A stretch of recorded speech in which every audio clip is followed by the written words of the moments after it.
जी, इस बहन की बहुत ही अमेजिंग टेस्टमनी है। इस बहन का नाम प्रियंका है और ये बहन खुद एमबीबीएस डॉक्टर है। और अपोस्टली जब ये 2025 में मई महीने में जब ये कनाडा गए तो वहां पर इनको एक बहुत भयानक बीमारी हुई जिसका नाम एक्यूट फेब्राइल एनसेफेलोपैथी ऐसा करके एक बीमारी का इनको रोग शुरू हुआ था, जिसकी वजह से इनकी ब्रेन में बहुत ही जो कंडीशन थी वो सीवियर हो चुकी थी और इसकी ऐसी हालत में व्यक्ति जो था वो पागल होना शुरू हो जाता है। जब दिसंबर 2024 में ये कनाडा से वापस आए तो वहां पर भी इंडिया में आते ही बहुत बीमार रहना शुरू हुए। मई 2025 में इनकी हालत इतनी ज्यादा खराब हो गई, इन्होंने एक इंजेक्शन लगवाया था, उसकी बाद से इनको हाई ग्रेड फीवर 104 105 रहना शुरू हुआ। सिर के बालों से लेकर नीचे पैरों की तलियों तक इनको ऐसा लगता एक एक हड्डी में भयानक पीड़ा थी, चल नहीं पाते थे, सहन से बाहर थी वो पीड़ा और इनको लगता था कि इनकी नसें फट जाएंगी। पागलों के जैसी इधर उधर घूमना शुरू कर दिया इन्होंने और कपड़े तक भी अपने शरीर के ऊपर बर्दाश्त नहीं इनसे होते थे। इनकी भयानक बीमारी इतनी ज्यादा बढ़ चुकी थी कि जब भी ये इनको अटैक होता था उसके बाद दौरे पड़ने शुरू हुए। आप अपना नाम बताएं, क्या है? प्रियंका भट्टी। आप खुद एक एमबीबीएस डॉक्टर हैं जी पापा जी। और आपने अपने रोग का नाम क्या बताया कि केड़ा रोग सीगा और नाम किया होता इंग्लिश? पापा जी acute febrile encephalopathy. Acute febrile encephalopathy. Encephalopathy जी। ये क्या है एक्चुअल में? इस रोग से होता क्या है? सिम्टम्स क्या हैं इसके? इसके सिम्टम्स कैसे, ब्रेन स्वेलिंग होती है, बंदा लाइक कोमा में भी जा सकता है और एक घंटे बाद आपको सीजर पड़ रहे थे। जी बिल्कुल। और आपकी बॉडी के जो ऑर्गन्स है, किडनीज हैं, लंग्स हैं और जो ब्रेन है, इन तीनों ने काम करना बंद कर दिया था। हाँ जी। और आप हॉस्पिटलाइज थे? मैं हॉस्पिटलाइज थी। तो ये जो लोग सोचते हैं कि चर्च में अनपढ़ लोग जाते हैं, जिनको कोई नॉलेज नहीं होती, जिनको कोई मेडिकल की समझ नहीं होती, शायद उनके पास पैसा नहीं होता, वो हॉस्पिटल नहीं जाते और चर्च वाले उनको कोई पैरासीटामोल की गोली देकर ठीक कर देते हैं और फिर वो गवाही देते हैं। तो मैं ये बताना चाहता हूं, ये टेस्टिमनी जो हो रही है ये खुद एक एमबीबीएस डॉक्टर की हो रही है। इनके सारी रिपोर्ट्स हमारे पास हैं। हाँ जी। इनकी सारी रिपोर्ट्स डॉक्टर्स की, हॉस्पिटल्स की, यस पापा जी, एवरीथिंग रिकॉर्ड आपके पास है। यस।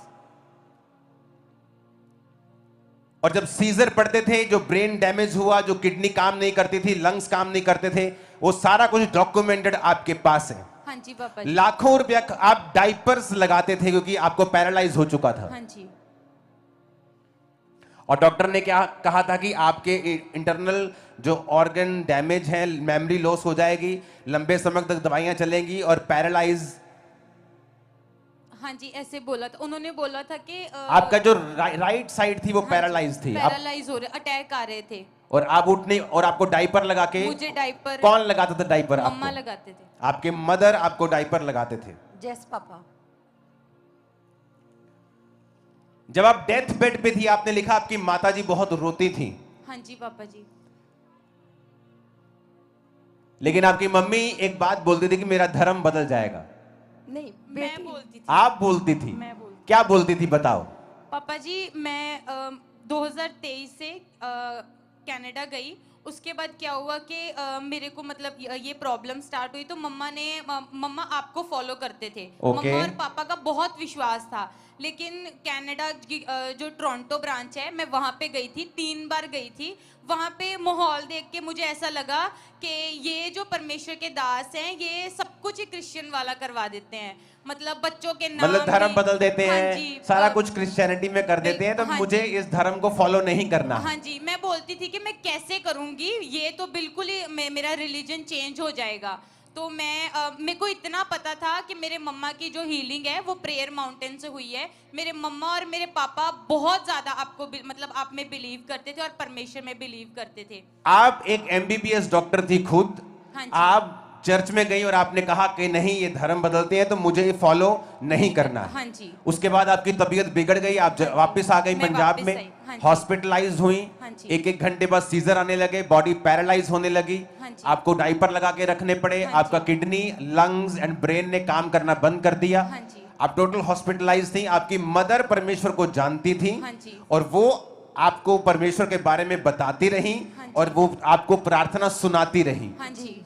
जब आप हॉस्पिटलाइज थे तो कहां से फिर बदलाव शुरू हुआ कि आपने कैसे आपने हीलिंग को रिसीव किया? पापा जी जब मैं बिल्कुल ही बेहोश थी तो मेरे मम्मा ने ना आके आपके वचन जैसे सुन के आना, तो मेरे मम्मा ने मेरी बेहोश बॉडी पे आपके वचन डिक्लेयर कर देने, परमेश्वर का वचन जो मास प्रेयर होती थी, जो मास प्रेयर होती थी आपकी मम्मा आपने इन पे डिक्लेयर किए और इनको कोई होश नहीं थी? नहीं पापा जी, इनको कोई होश नहीं होता। कितने लाख रुपया इनके ट्रीटमेंट पे लगा है? पापा जी अभी तो कोई पता ही नहीं कि कितना पैसा लग गया, बहुत। और जब ये सीजर आते थे इसको आपको पेन्स आपको भी होती होंगी कि आपकी बेटी है जो वो डेथ बेड पे चली गई है, अब डायपर लगा रहे हैं, पैरालाइज हो गया, अब किडनी काम नहीं कर रही है। जी जी। और लेकिन आपका विश्वास परमेश्वर पे था। पापा जी मैं बोलती हूँ कि मेरी बेटी 2 बार जिंदा हुई है, 2 बार डेड हो गई थी और खुदा ने इसको जिंदा किया। पापा जी मैं बता नहीं सकती आपको कि डॉक्टर की टीम आती थी, ये कॉलर बोन है यहाँ पर, पूरी फिंगर ये पूरी डाल देते थे, बेटी को कोई होश नहीं था। जो कॉलर बोन में पूरी उंगली घुसा देते थे? हाँ कोई होश नहीं, और ये चीज दबाते थे इसको, कोई पता क्या चीज दबाते थे? क्या ये नोज का दबाते थे। ओ, और फिर इसको जैसे सीधा लटाना, पूरी मुट्ठी बांध के इसके ये नाभि पे दबाना, किसको कुछ तो हो, मतलब कोई पेन की सेंसेशन हो, लेकिन कुछ नहीं होता था। नहीं कुछ नहीं होता था पापा जी। और आपने कहा कि डॉक्टर्स की पूरी टीम इसके साथ खड़ी होती थी इसका ट्रीटमेंट करने के लिए। जी।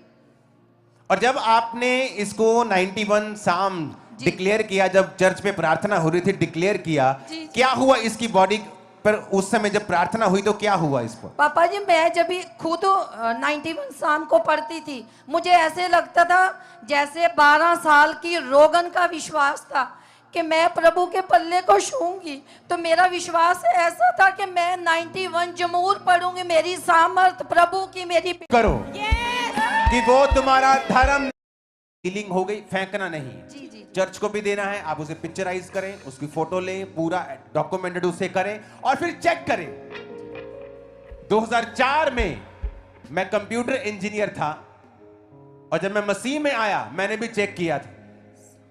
मुझे लगता है शायद ये धर्म बदलते हैं, लेकिन मेरे सामने बैठ जाओ, मैं चर्च में था और एक हिंदू व्यक्ति आया और मेरे पास्टर ने उस पर ले हैंड किया और अगले दिन वो थोड़ा थोड़ा चल रहा था, उसे उठाकर लेके आए थे।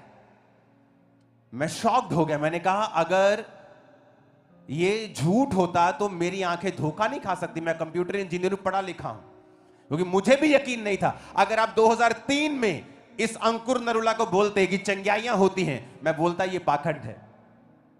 इसलिए आज मैं विरोधियों पर गुस्सा नहीं करता हूं, क्योंकि कभी मैं भी उनकी जगह के ऊपर था,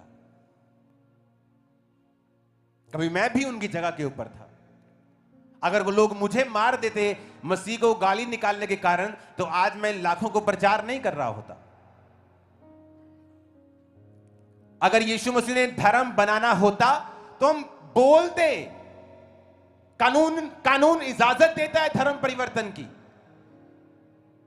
लेकिन जीसस धर्म परिवर्तन करने नहीं आए हैं, यह भी सच्चाई है। नहीं तो जब मैं चर्च में गया होता वो मुझे बोलते कि अपने कपड़े, अपना नाम, सब कुछ बदलो अगर जीसस की चंगाई चाहते हो तो। उन्होंने पवित्र वचन मुझे दिया और कहा कि बेटा, जिस दिन बाइबल में ईसाई धर्म नाम का शब्द मिलेगा तुम बाइबल पढ़नी बंद कर देना। आप यीशु मसीह को छोटा करना चाहते हैं धर्मों में बांटकर। वो धर्मों में बंटने वाला परमेश्वर नहीं, उसने पूरी जगत की उत्पत्ति की है, यूनिवर्स की उत्पत्ति की है। वो छोटा परमेश्वर नहीं। तारीफ करो।